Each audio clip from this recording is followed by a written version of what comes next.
Hi, so you're considering bee removal, and I know you must have questions, maybe even some concerns. Well, that's great news because that's exactly why we've created this video, and hopefully after this video, your questions and concerns will be answered.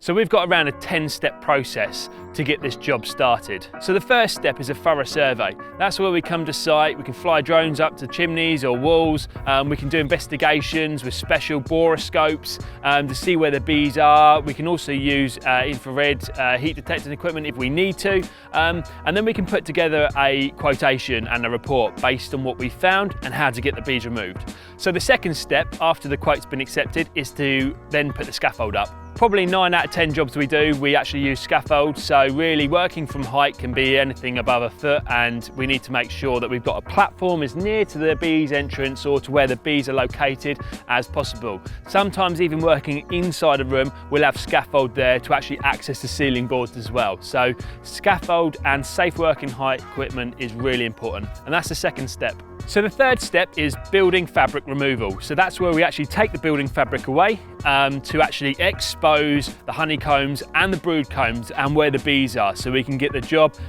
done effectively and get it all cleared. And that's the best way to find the queen in the hive as well.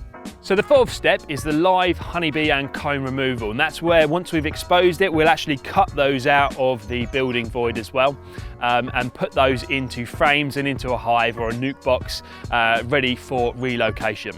So the fifth step is the building reinstatement works, and that's where we put your building fabric back together again in a professional way, so it matches as best as possible and it's watertight and to building standards. So now we're on to step 6, just about halfway through what we do.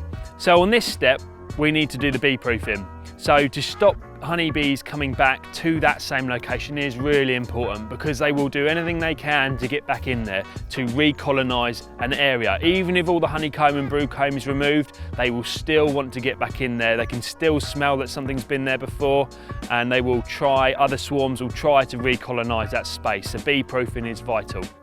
So step 7, transportation of the bees. We need to remove those bees in a way that's going to look after them and keep them safe during the transportation process. They need to be kept at the right temperature, and we need to get them into their new home as soon as possible after the removal's done. So step 8 is to rehome the bees. So when we get to the apiary, we will unpack the bees and we will make sure they're in their suitable long-term hive that will keep them safe and will help them flourish.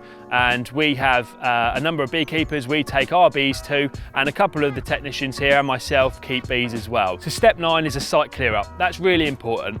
So we remove all the honey and all the combs and make sure the site is all nice and tidy and clean before we leave. And finally, the last step in our process is the quality check, to make sure the work has been done to our high standards and to make sure bees won't come back. Obviously, that's if that's included within your report and proposal and if you went for that option. So that's really important.